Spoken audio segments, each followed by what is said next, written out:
Welcome to hit TV. నేను మీ Shweta Gangadhar. Christian మతాల పైన కావచ్చు, లేకపోతే క్రిస్టియన్ కాంట్రవర్సీలు ఎక్కువగా మారిపోతున్నాయి ఈ రోజుల్లో.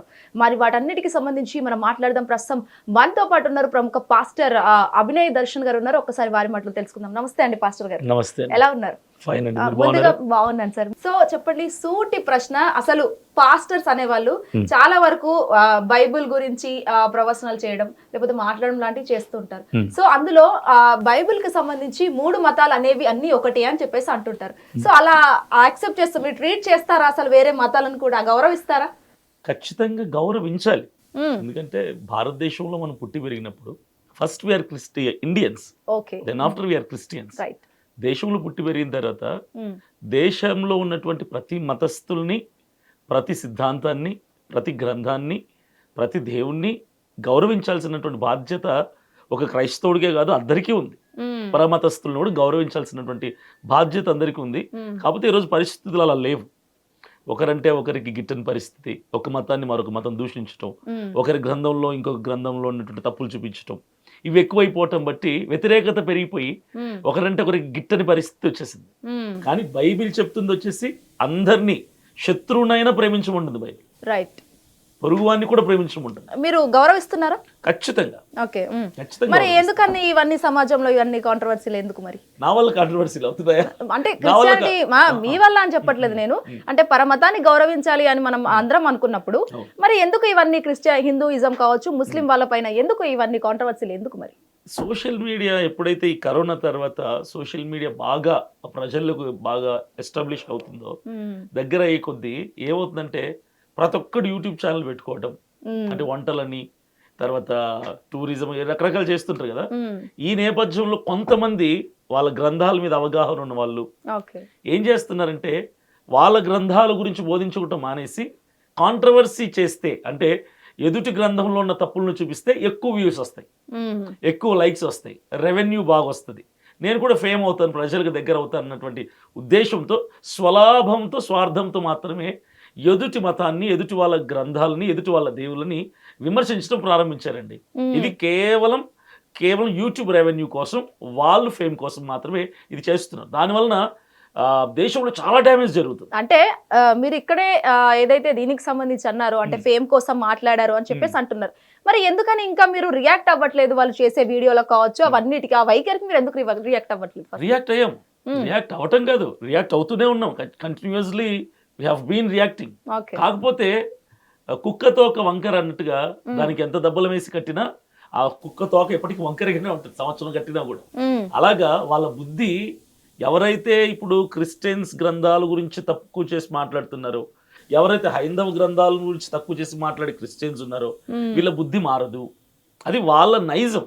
వాళ్ళు దాన్ని విడిచిపెట్టుకోరు. ఎందుకంటే డబ్బు పోద్ది కదా, ఇన్కమ్ ఉండదు. ఇక ఇప్పుడు కొంతమంది హిందువుల్లో కొందరు ఉన్నారండి, లీడర్లుగా, హిందూ పెద్దలుగా పిలువబడుతున్న వాళ్ళు కొందరు ఉన్నారు. వీళ్ళు నిత్యం ఈ 24 గంటలు క్రైస్తవుల గ్రంథాలు ఏమున్నాయి, ఆ దేవుడు ఏం చేశాడు, అందులో ఏం తప్పులు ఉన్నాయి, ఇది మాట్లాడుతూ ఉంటారు. మా క్రైస్తవులు కూడా కొందరు ఉన్నారు, హిందూ గ్రంథాల గురించి, హిందూ దేవుళ్ళ గురించి వాళ్ళ విశ్వాసాలను తక్కువ చేసి అది తప్పు ఇది తప్పు అని చెప్పే వాళ్ళు మా వాళ్ళలో ఉన్నారు. కాబట్టి ఈ ఇద్దరి వలన కూడా టోటల్ ఇటు హిందువుల మీద, ఇటు క్రైస్తవుల మీద చాలా ప్రభావం చూపిస్తుంది. అందరు ప్రజలకు నష్టం కలుగుతుంది. ఏ విధంగా చూపిస్తుంది అనుకుంటున్నారు? ఈరోజు క్రైస్తవుడికి కనీసం అద్దెకిల్లు దొరకట్లా. హిందువుల ఓన్ హౌసెస్ ఏవైతే ఉన్నాయో రెంట్కి అడుగుతుంటే మీరు క్రిస్టియన్స్ అయితే మేము ఇవ్వం అంటున్నారు. ఎందుకు? ఏ అంటే మీరు మా దేవుని తిట్టారు, మీ పాస్టర్లు మా దేవుని తిట్టారు. ఈడు తిట్టలా, ఇంటి కోసం వెళ్ళినోడు తిట్టడు పాపం. వీడు ఒక క్రైస్తవుడు తప్ప ఏ ఛానల్లో మాట్లాడు, వీడికి అసలు యూట్యూబ్ ఛానలే ఉండదు. కానీ మీ పాస్టర్లు, మీ క్రైస్తవులు మా దేవుని తిట్టారు, మీ క్రైస్తవులు మా మతాన్ని తిట్టారని చెప్పి ఈయనంటారు. ఇతను తప్ప ఏది లేకపోయినా ఇంపాక్ట్ ఎఫెక్ట్ ఇక్కడ పడుతుంది. ఇది చాలా నేను కూడా ఫేస్ చేశానండి. కాబట్టి నేనేమంటానంటే, భారతదేశంలో పుట్టి పెరిగిన తర్వాత హిందూ, క్రిస్టియన్, ముస్లిం అని కాకుండా, మనిషికి మతాన్ని అంటించకుండా, మనిషిని కులంతో కాకుండా, మనిషిని మానవత్వ విలువలతో చూద్దామంటున్నారు. అంటే తిట్టారు ఇల్లు ఇవ్వట్లేదు అని చెప్పేసి అంటున్నారు. మరి వాళ్ళు అట్టిగా వాళ్ళకు రూమర్ క్రియేట్ చేయాల్సిన అవసరం ఏముందండి? వట్టిగా లేదు కదా. ఇప్పుడు నేనేమంటానంటే అండి, వట్టిగా నిజమా పక్కన పెడితే, ఇప్పుడు మా గ్రంథం బైబిల్, అవును, ముస్లిం వాళ్ళది ఖురాన్, హిందువులకి భగవద్గీత ఉంటుంది, రామాయణం ఉంటుంది. ఒక కుంటోడు ఉన్నాడు అనుకోండి, కాళ్ళు లేనోడు ఉంటే వాడు కుంటోడే, అవిటి వాడే, వికలాంగుడే. అరే కుంటోడా అంటే వాడు నవ్వుతూ పలుకుతాడా? కోపం వస్తుందా? కోపమే వస్తుంది. ఇప్పుడు ఎవరి గ్రంథాల్లో ఏముందన్నది ఆ గ్రంథం చదివే వాడికి అర్థమవుతుంది. ఇప్పుడు నా బైబిల్ నేను చదువుతానండి, నాకు తప్పులు ఏం కనిపించవు, ఎందుకంటే నేను దాన్ని బిలీవ్ చేశా. అది చదవటానికంటే ముందు ఆ గ్రంథం నేను ట్రస్ట్ చేశాను, అందులో ఉన్నది మంచి అని నమ్మాను. ఈ మనసుతో చదివేవాడికి తప్పులు కనిపించవు. ఎదుటోడు ఎవరైతే హిందూ పెద్దలుగా ఉంటున్నారో వాళ్ళు బైబిల్లో తప్పులు ఏమున్నాయా అని వెతకడం మొదలు పెడుతున్నారు. వాళ్ళకు పూర్తిగా అర్థం కాదు. అర్థం కాకపోవడం వలన ఇందులో తప్పులు ఉన్నాయని ఎత్తి చూపిస్తున్నారు. అలాగే మా క్రైస్తవులు కూడా కొందరు భగవద్గీతలు అవి ఉన్నాయి, రామాయణములు ఈ తప్పులు ఉన్నాయని చెప్పి ఎందుకు తప్పులు చూపించుకోవాలి? ఎవరి గ్రంథాన్ని వాళ్ళు గౌరవించుకుంటే సరిపోద్ది కదా. నా గ్రంథాన్ని నేను నమ్ముతాను, అట్ ద సేమ్ టైం పరమతస్థుల గ్రంథాలని గౌరవించాలి. నేను భక్తి చేయక్కర్లా, గౌరవిస్తే చాలు, విమర్శించకుండా ఉంటే చాలు. ఇది మనం కంట్రోల్ చేయగలిగితే దాదాపుగా దేశంలో గొడవలు తగ్గిపోతాయి. ఓకే, అంటే నాకు తెలియక అడుగుతానండి, బైబిల్ కి సంబంధించి మీరు ట్రస్ట్ చేస్తారు, చదువుతూనే ఉంటారు, సో తప్పులు అనేవి ఉంటావా బైబిల్లో? ఉండవు. ఎందుకుంటాయి? ఉండవు కదా. ఇప్పుడు మేము నమ్మేది ఏంటంటే సాక్షాత్తు దేవుడే, పరిశుద్ధాత్మ దేవుడే భక్తుల ద్వారా రాయించినటువంటి గ్రంథం బైబిల్. బైబిల్లో అంటే ఇప్పుడు మతోన్మాదులు, క్రీస్తు విరోధులు, క్రైస్తవులు అంటే గిట్టని వాళ్ళు కొందరు ఎవరైతే ఉన్నారో వాళ్ళ పేర్లు నేను చెప్పను, వాళ్ళు చేస్తుంది ఏంటంటే బైబిల్లో దావీదు ఉన్నాడు, డేవిడ్ అని ఆయన ఉన్నాడు, ఆయన పలానా తప్పు చేశాడు, లోత్ అనే వ్యక్తి ఉన్నాడు, ఆయన కూతుర్లతో తప్పు చేశాడు, ఇవి చెప్తూ ఉంటారు. నేనేమంటానంటే వీళ్ళు మనుషులు, దేవుళ్ళు కాదు కదా. దేవుడు తప్పు చేస్తే ప్రాబ్లం, మనుషులు చేసిన తప్పులు దేవుడు రాయించాడు. ఆ సందర్భంలో వాళ్ళు చేసిన తప్పులు చూపించి దేవుడు ఇలా ఉండద్దు అని చెప్పాడు. ఇప్పుడు బైబిల్ బూత్ పుస్తకం ఎలా అవుద్ది, తప్పు పుస్తకం ఎలా అవుద్ది? మనుషులు చేసిన తప్పులు దేవుడు రాయించాడు, అరే ఇలా ఉండద్దు రవి అని చెప్పాడు. ఇప్పుడు న్యూస్ పేపర్ ఉంటుందండి, న్యూస్ పేపర్లో రేపులు రాస్తారు, యాక్సిడెంట్లు రాస్తారు, సూసైడ్లు రాస్తారు, స్మగ్లింగ్ చేసినవి రాస్తారు. న్యూస్ పేపర్ చెడ్డదా? అందులో మంచి చేయడాన్ని రాస్తారు, తప్పు చేసిన వాళ్ళని రాస్తారు. అంటే ఇప్పుడు ఎవరో అత్యాచారం చేశాడు, ఇది చదివినోడు అత్యాచారం చేయమని అర్థమా? ఎవడో స్మగ్లింగ్ చేసేది ఉంటుంది న్యూస్లో, అంటే స్మగ్లింగ్ చేయమని అర్థమా? అలాగే బైబిల్లో కూడా వాళ్ళు చేసినవి రాస్తాడు దేవుడు, ఇలా ఉండొద్దు, చెడుని రాసి ఇలా ఉండొద్దు అన్నాడు, మంచిని రాసి ఇలా ఉండండి అన్నాడు. కానీ ఎక్కడ దేవుడు తప్పు చేయలేదు మా పరిశుద్ధ బైబిల్ గ్రంథంలో. మనుషులు చేసిన తప్పును చూపించి మీ బైబిల్ తప్పు, మీ బైబిల్ తప్పు అనడం కరెక్ట్ కాదు, సబబు కాదు. అంటే అలాంటి సిచ్యువేషన్ లో మీరు ఫేస్ చేశారంటున్నారు, మీకు ఏమనిపిస్తుంది? ముఖ్యంగా ఖచ్చితంగా కోపమే వస్తుంది, ఎందుకంటే నా విశ్వాస గ్రంథం కదా, నేను ఇష్టపడే గ్రంథం, నా బ్రతుకుని మార్చిన గ్రంథం. నేను ఒకప్పుడు డ్రగ్ అడిక్ట్ని, నేను ఒకప్పుడు సినిమా హీరోగా ఉన్నాను, నా లైఫ్ని చేంజ్ చేసింది బైబిల్. ఇప్పుడు ప్రాబ్లం వల్ల ఎక్కడ వస్తుందంటే అండి, మతాన్ని మారుస్తున్నారంటారు వీళ్ళు, మతాన్ని మార్చొద్దు, మత ప్రచారాలు చేయొద్దు అంటారు. బెస్ట్ ఎగ్జాంపుల్ నేనే. ఈరోజు నేను క్రిస్టియన్గా ఉన్నా, అవినయ్ దర్శన్ నేను క్రిస్టియన్గా ఉన్నా. బైబిల్ నన్ను ఏం చేసింది అంటే నా బ్రతుకును మార్చింది. ఒకప్పుడు అమ్మాయిలతో తిరిగేవాడిని, డ్రగ్ అడిక్ట్గా ఉండేవాడిని, డబ్బులన్నీ జలసాలకి విలాసాలకు ఖర్చు పెట్టేవాడిని, కుటుంబాన్ని వదిలేసి తిరిగేవాడిని రోడ్ల మీద. ఇలా ఉన్న నన్ను ఒక మనిషిగా మార్చి ఒక విలువను తెచ్చింది నాకు బైబిల్. ఇప్పుడు నా మతం మారిందంటారా, బ్రతుకు మారిందంటారా? నాలాంటి వాళ్ళు కొన్ని లక్షల మంది మారారు. తిరుగుబోతు భర్త మారాడు, తాగుబోతు భర్త మారాడు, సూసైడ్ చేసుకునేవాడు మారాడు, వ్యభిచారం చేసేవాడు మారాడు. ఇవన్నిటి కూడా బైబిలే చేంజ్ చేసింది అంటారా? ఎగ్జాక్ట్లీ. అంటే ఎట్లా, అది ఎలా బిలీవ్ చేయొచ్చు అంటే బైబిల్లో ఉన్నటువంటి మాటలు చదివితే అండి, మనసు పెట్టి చదివితే సాక్షాత్తు దేవుడే మనతో మాట్లాడుతున్నట్టు అనిపిస్తుంది, ఒక ఫ్రెండ్ మాట్లాడుతున్నట్టు అనిపిస్తుంది. మన బెస్ట్ ఫ్రెండ్ మన పక్కన కూర్చొని మనకు ఒక లైఫ్ స్టైల్, ఒక మంచి లైఫ్ స్టైల్ని చూపిస్తే ఎలా ఉంటుంది అలా ఉంటుంది. అదే అంటున్నా, మనసు పెట్టి చదవటం వేరు, తప్పుల్ని వెతకడానికి చదవటం వేరు. అది చూసే దృష్టిని బట్టి ఉంటుంది. సో అది మతం మారటం కాదు, బ్రతుకుని మార్చుకోవటం అంతే. Okay, right. అంటే ఇదన్నీ బైబిల్ కాసేపు పక్కన పెట్టేద్దాం మనం, అంటే ఇక్కడ దాకే. సో దీనికి సంబంధించి కూడా ఏదైతే సుప్రీంకోర్టు మొన్న కొన్ని స్టేట్మెంట్స్ పాస్ చేయడం జరిగింది. సో ఆ రిజర్వేషన్ మీ చదువుల పట్ల కావచ్చు, జాబ్ పట్ల కావచ్చు, చాలా వరకు మీకు అది మైనస్ పాయింట్ అని కూడా చెప్పొచ్చు. ఎలా చూస్తున్నారు అసలు దాన్ని? ఖచ్చితంగా కుల వివక్ష ఇప్పటి వరకు మనుషుల్లోనే ఉంది అనుకున్నాము, కానీ ప్రభుత్వం కూడా, సుప్రీంకోర్టు ఒక తల్లి స్థానంలో ఉన్నటువంటి న్యాయస్థానం కూడా ఈరోజు కుల వివక్షను చూపిస్తుంది అని నిరూపణ అయింది. అదేంటండి రాజ్యాంగంలో అది రాసింది కదా రూల్. అదే నేను చెప్తాను, కుల వివక్ష ఎందుకు నేను అదే చెప్తున్నాను. అదే చాలా మంది పొరపాటు పడుతుంది ఇక్కడే. రాజ్యాంగంలో రాసలేదు. 1950లో జనవరి 26వ తారీఖున గణతంత్ర దినోత్సవం చేసుకుంటాం, రిపబ్లిక్ డే చేస్తాం. అంటే ఎందుకు వచ్చింది అది అంటే, రాజ్యాంగం, ఇండియన్ కాన్స్టిట్యూషన్, భారత రాజ్యాంగం అమల్లోకి వచ్చినటువంటి రోజు. ఇండియన్ కాన్స్టిట్యూషన్ అమల్లోకి వచ్చింది 1950 జనవరి 26వ తారీఖున.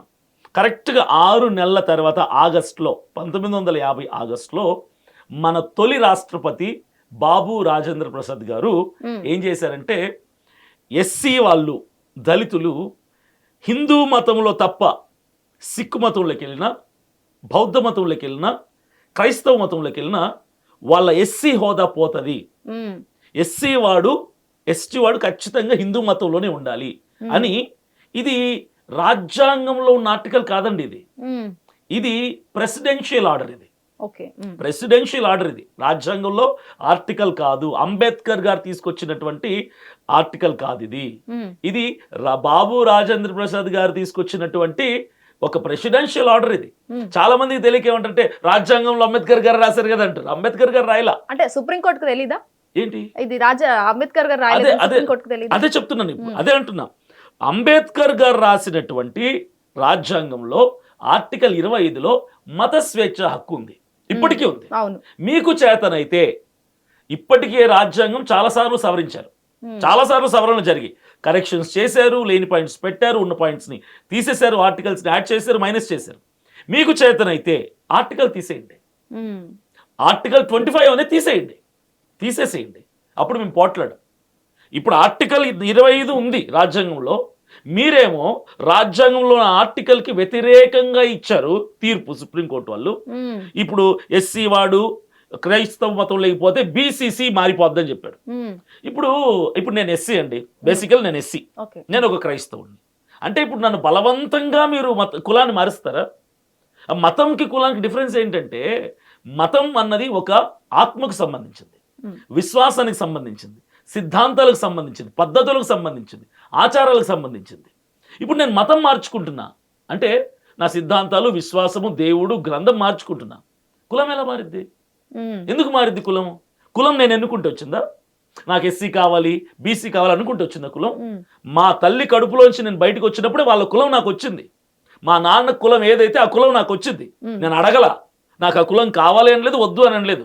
నా తండ్రి నుంచి నేను బయటకు వచ్చినప్పుడు వచ్చింది కులం నాతో. అంటే హిందువులకు రాలేదా? అందరికీ వచ్చింది. నేను అదే అంటున్నాను.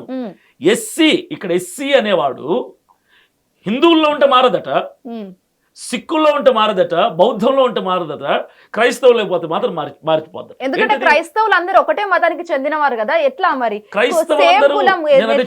మీరు కూడా చెప్పండి. క్రైస్తవ్యం మతం కాదండి, బేసికల్లీ అదొక వే, అదొక మార్గం.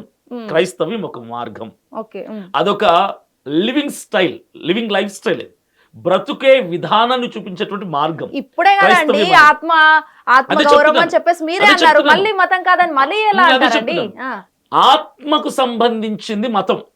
అంటే మీరు క్రైస్తవ మతం అంటారు కూడా, అదే పంధాలో మాట్లాడుతున్నాను నేను. ఇప్పుడు సిక్కు మతంలోకి పోతే కూడా బీసీసీగా మార్చాలంటారు. ఫస్ట్ 1950 ఆగస్టులో బాబు రాజేంద్ర ప్రసాద్ గారు తీసుకొచ్చింది ఇదే.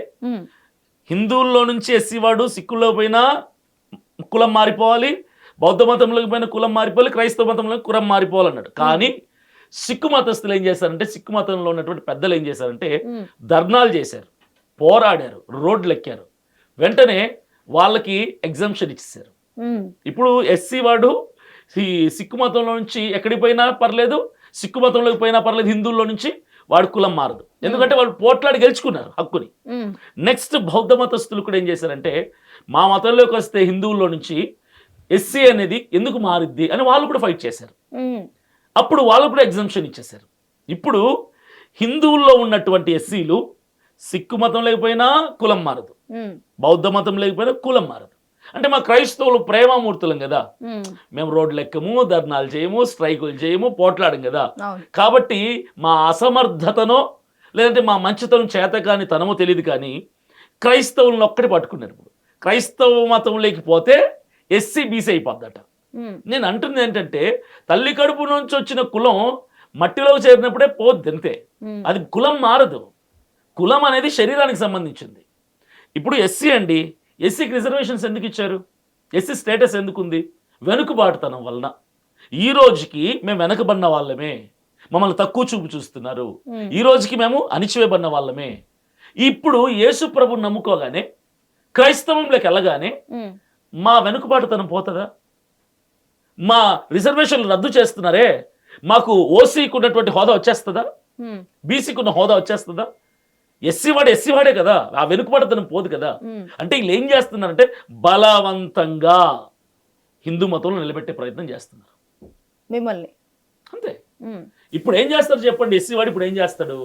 వాడు యేసు ప్రభుని నమ్ముకోవాలనుకుంటాడు, క్రైస్తవ మతంలోనికి పోవాలనుకుంటాడు.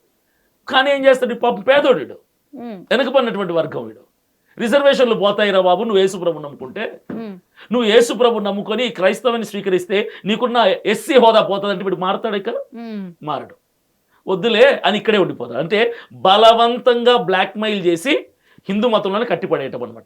ఓకే, అంటే హిందూ మతం అంటే హిట్ టీవీ యాప్, ఇందులో short news, live news, entertainment shows, movies, digital magazines తో పాటు మీ జిల్లా వార్తలను కూడా ఫ్రీగా చూడొచ్చు.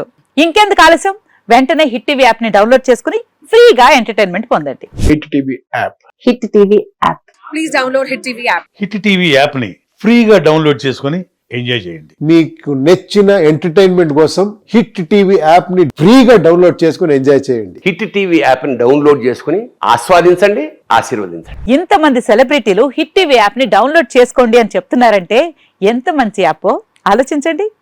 అమెరికా అమెరికా అమెరికా అమెరికాలో చదవాలనుకునే వాళ్ళకి విశ్వసనీయమైన పేరు మన శౌర్య కన్సల్టెన్సీ. UK లో 1 year masters. UK లో 1 year masters. 2 years work permit up to 5 years visa. Contact Saurya Consultancy. Contact 89851 89851.